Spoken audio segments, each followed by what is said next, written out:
kautta aikojen ovat ihmiset puhuneet metsässä asuvista myyttisistä olennoista. Metsässä uskottiin asuvan metsän henkiä, maahisia, peikkoja ja jättejä. Olivatko nämä tarinat vain satuja, vai oliko jotain näistä satujen olennoista oikeasti olemassa? Lukema on 1.8, 1.2. Hei, lämpötila tippuu. 20.7. Oletko jumissa täällä? On. Kun tommonen lämpimämpi kohta, nyt se haihtui. Kun pimeys laskeutuu, jokin muuttuu. Aistit herkistyvät, saatat kokea jonkin olemattoman läsnäolon. Onko se mielikuvitusta vai kenties sittenkin totta?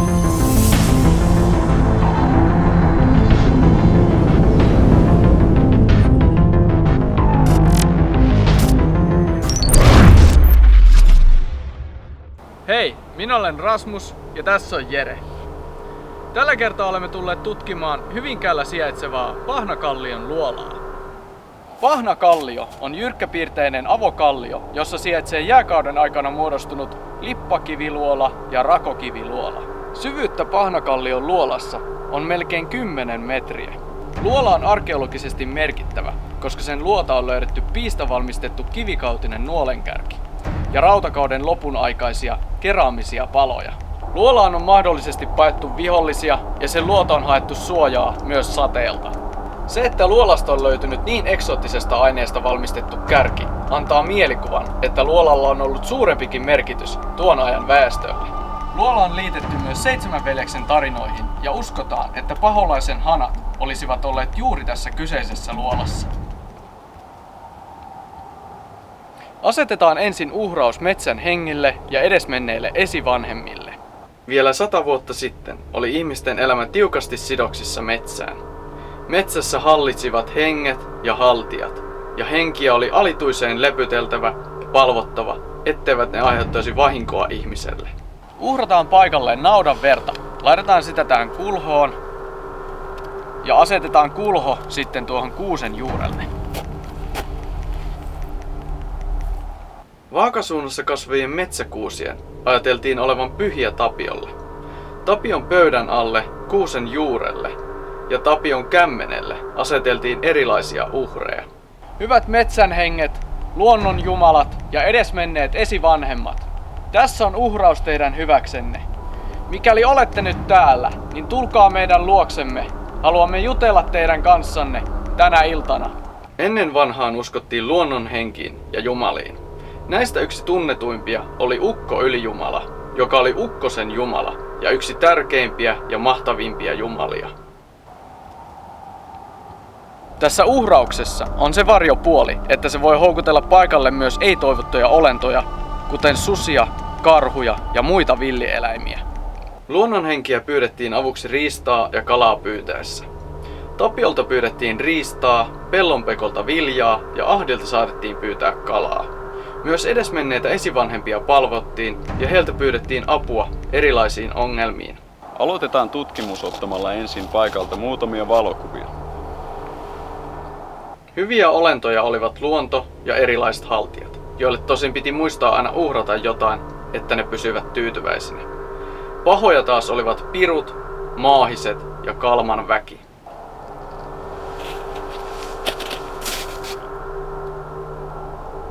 Saimme kuviin tallennettua kasvot, jotka työntyivät ulos kalliosta. Mikähän tämä maahista muistuttava olento mahtoi olla? Paikasta saa hyvin myyttisen ja jännittävän tunnelman. Paikka on kyllä hyvin perisuomalainen kaikessa kauneudessaan ja jylhyydessä. No niin, nyt on pikkuhiljaa räpsitty muutamia valokuvia ja voitaisiin seuraavaksi ottaa mittauksia EMF-mittarilla. Uskotaan, että henkiolennoilla saattaisi olla jonkinlainen pieni sähköinen varaus, joten otetaan mittauksia EMF-mittarilla ja katsotaan, saadaanko jotain lukemia todisteeksi tämän paikan myyttisyydestä. Paikalla ei ole mitään sähköjä ja EMF-lukema näyttää nollaa. Lämpötila on noin 1,7 astetta. Lähdetään nyt kartoittamaan aluetta. Eli lämpötila on suurin piirtein siinä 2 asteen tietämillä. Kalliosta ei tule EMF-lukemia. Lämpötila on joka puolella tasainen. Täältäkään ei tule EMF-lukemia. Tässä voi olla ehkä pikkasen viileämpää, kun ei ole enää tuolla luolan suojassa. Uskotaan, että kalkkikivessä, kallioissa ja maaperässä oleva kvartsi saattaisi sitoa energiaa. Mutta en ole ainakaan tällä hetkellä saanut vielä paikalta mitään lukemia. Heti tämän jälkeen saimme ensimmäiset EMF-lukemat. 0,1, 0,3, 0,1. Katsotaan, saadaanko lukemaa uudestaan. Lukema tuli tosi yllättäen. Olin juuri sanomassa, että otetaan seuraavaksi lukemat näiden luolien sisältä. Nyt tulee taas 0,1. Nyt se hävisi. Tuleeko se lähempää maata? Tarkennustemppuille. Elikkä tässä lippakiviluolan alla on nyt tullut 0,3 lukema. Se oli ensimmäinen lukema tältä paikalta. Lämpötila on ehkä pikkasen korkeampi täällä luolan alla. Täällä on 2,5 astetta lämmintä. Katsotaan vielä tämän luolan sisältä. Luola on erittäin synkkä ja pimeä. 1,5, 1,6. Nyt lukema hävisi. Tästä luolan suulta tuli nyt kaikkein korkein lukema, mitä ollaan paikalta saatu. Tuossa lippakiviluolan paikalla oli 0,3 ja tässä rakokiviluolassa oli 1,6 lukema. Koska aurinko alkaa nyt laskeutumaan ja paikka alkaa pimenemään, niin laitetaan kamerasta infrapunakuvaus päälle. Otetaan nyt äänityksiä luolan suulta ja luolan sisältä ja katsotaan, vastaako joku meidän kysymyksiin. Onko täällä luolassa ketään?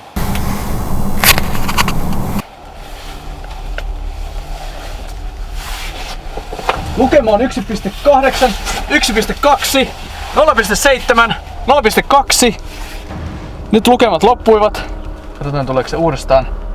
Täällä on erittäin pimeää. En itse näe yhtään mitään. En tiedä jatkuuko tämä luola tuohon pidemmälle. Voi olla, että olemme nyt täällä ihan luolan perällä. Tässä haisee semmonen maaperä. Ja vaikuttaa, että täällä olisi ollut eläimiä sisällä. Onko täällä luolassa nyt joku meidän kanssamme? Aiheuta jokin ääni, jos olet täällä. Aika hiljaista. Okei. Ei ainakaan EMF-lukemia ole tullut nyt. Onko täällä edesmenneitä esivanhempia? 1,2. Täällä tulee tämmösiä pieniä energiapiikkejä, 0,4, 0,2. No nyt se loppui taas. Nämä lukemat on erittäin outoja. En ymmärrä, mistä ne voivat tulla. Ne tulevat aina hetkittäin ja heti kun mä reagoin siihen, rupean puhumaan, niin lukemat loppuu. Ihan kuin joku pakenisi sillä hetkellä, kun huomaan hänet. Tää on nyt lisää äänityksiä. Onko täällä paikalla muinoin palvottu jumalia? Onko täällä paikalla muinoin palvottu henkiä? Kuulimme osan näistä vastauksista paikan päällä, mutta sanoista aloimme saada selvää vasta jälkikäteen.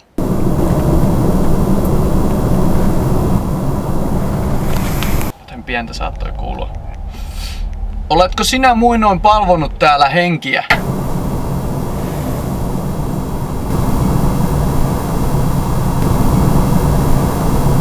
Mikähän tämä outo rituaalimainen laulu oli, jonka kuulimme paikalla? Kuulitko tämän äänen? Kuulin jotain pieni. Siis semmonen aika niinku suhkot korkea ääni.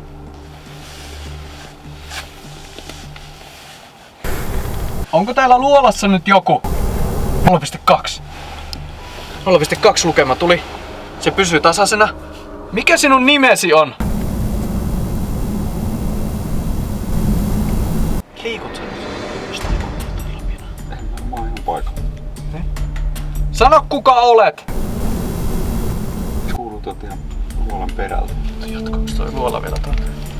Huomasimme juuri, että tämä luola jatkuu tuonne paljon pidemmälle, kun olisimme osanneet arvata, kun Kun Jere sanoi, että tuolta luolan perältä kuuluu jotain ääntä ja ajattelin, että no ihan tyhmää, että kun tää luolahan loppuu tähän, mutta sitten taisin kurkistaa tonne ja se jatkuu vielä useita metrejä tonne pidemmälle. Mä otan nyt kameran ja koitan kuvata tonne luolan perälle, niin saadaan videollekin matskua, että kuinka pitkä tämä luola on. Eli tää luola jatkuu tonne niin kuin tosi pitkälle ja madaltuu ja kapenee perälle asti.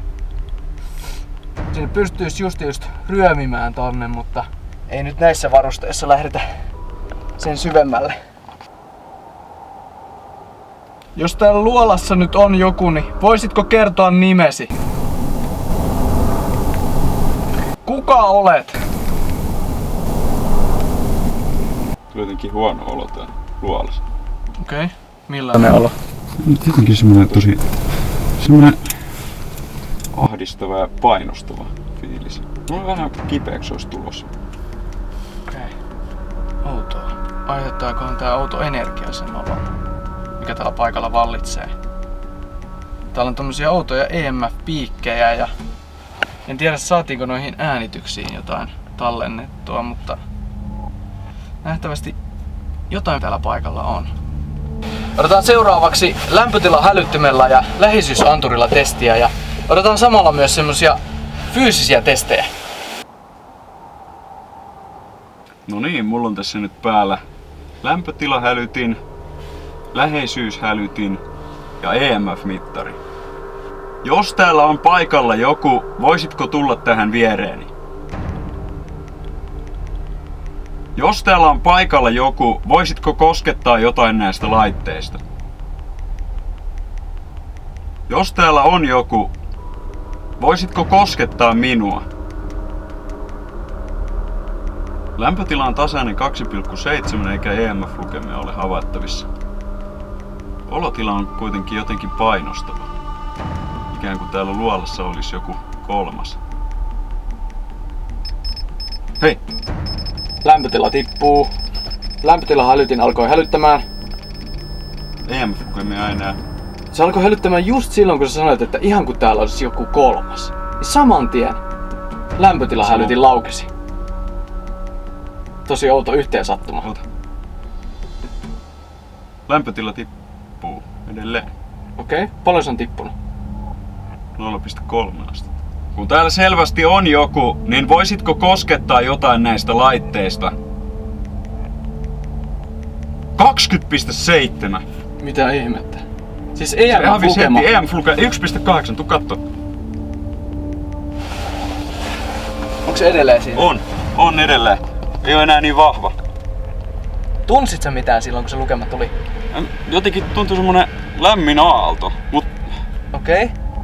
Siis tommoset aaltotuntemukset voi olla kyllä semmosia niin kuin, mitä voi kokea, jos jotain henkiolentoja on lähistöllä.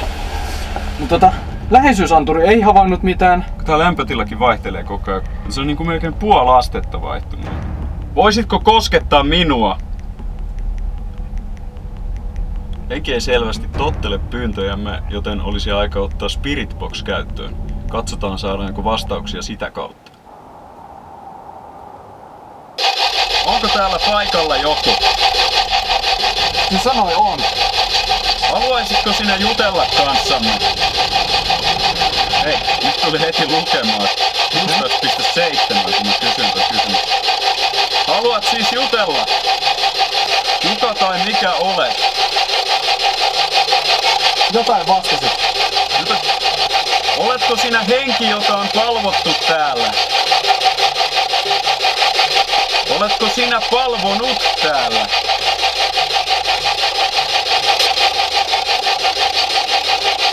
Olitko tyytyväinen toimittamaamme uhraukseen?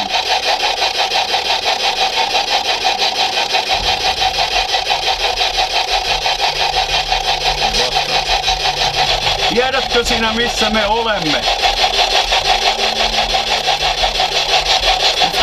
Se on se luola. Onko tämä sinulle merkityksellinen paikka?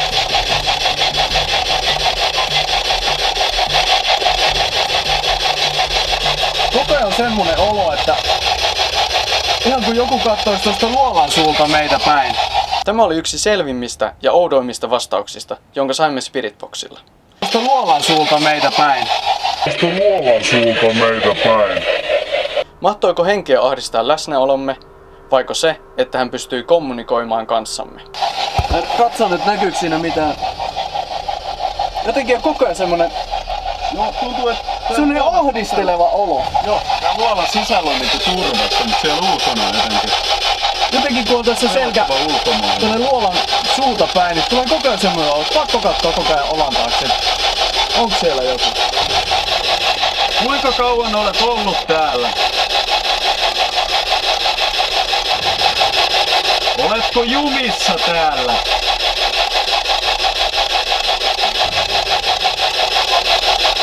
On.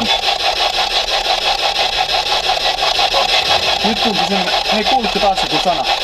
No nyt tuntuu semmonen kylmä ilmavirta tässä mun ympärillä. Tunnetko siellä mitään? Ei, täällä ei tullut mitään. Joku semmonen... Näkyy kyllä, että lämpötila laskee. Okei. Mikä sinun nimesi on?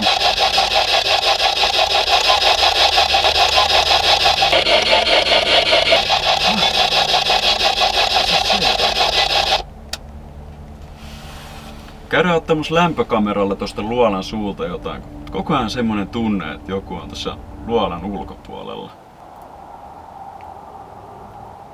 Eli kuvataan nyt lämpökameralla tänne ympäristöön ja katsotaan näkyykö täällä mitään. On muutamia tämmöisiä lämpimämpiä kohtia, mutta ne on todennäköisesti tommosia, missä on jotain sammalikkoa ja muualla on vähän lunta.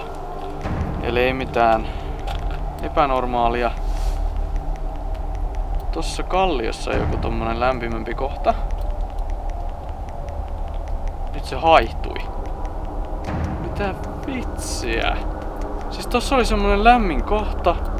Ja nyt kun mä kuvaan siihen, niin se hävisi. Ei siinä enää oo mitään. Tosi outoa. Eli nyt mä kuvaan tonne, missä me saatiin ensimmäiset EMF-lukemat, eli lippakiviluolan sisälle. Siellä ei näy mitään lämpötilamuutoksia, eikä mitään erikoisia lämpötilakohtia. Katsotaan tästä luolan suuta. Tässäkin on ihan tasainen lämpötila joka puolella. Tässä kallion sivuissa on pieniä lämpimämpiä kohtia. Lämpökamerassa näkyy myös lämmin ihmismäinen hahmo, joka sekin haihtui pois kuvasta. Voi olla, että ilta-aurinko on paistanut niihin. Luolassa näkyy vain lämmin kohta niissä koissa, missä ollaan oltu istumassa. Eli ei täälläkään mitään erikoista. Eli kuvataan vielä tää kallio tästä meidän yläpuolelta. Horisontissa ei näy mitään eläimiä, eikä lintuja puissa. Lämpökamerassa ei näy mitään poikkeavaa. Eli ainakaan mitään luonnollista selitystä sille tunteelle, että jokin olisi tässä luolan suulla, niin ei löydy. Eikä näy mitään merkkejä mistään, että täällä olisi ollut mitään eläintä tai muuta. Eli se jää nyt selittämättömän. Tästä hahmosta emme ole varmoja, oliko kyseessä vain jokin heijastuma, hengityshöyry vai oliko kyseessä kenties sama olento, jonka kanssa olimme juuri kommunikoineet. Miksi se tunne, että mistä se johtui? Koska emme halua viedä mukanamme muinaisia henkiä, niin tehdään varalta katolisen kirkon mukainen manausloitsu, jonka avulla saamme selville, onko meihin tarttunut jokin henki. In nomine Jesu, exorcizo te. In nomine Jesu, dic nomen tuum. In nomine Jesu, si es hic manifestate.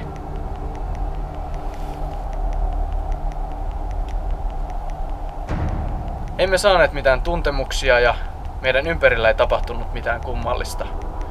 Joten näillä näkymin voimme poistua paikalta ja päättää tutkimuksen. Paikalla oli havaittavissa selvästi myyttinen tunnelma, ja tutkimustemme aikana saadut tulokset vahvistivat tätä tunnetta entisestään. Voi hyvinkin olla, että paikalla vallitsee jokin outo mystinen energia, joka kumpuaa mahdollisesti jostain meille vielä tuntemattomasta. Ja ehkä juuri tästä syystä tämä paikka oli entisajan ihmisille niin tärkeä.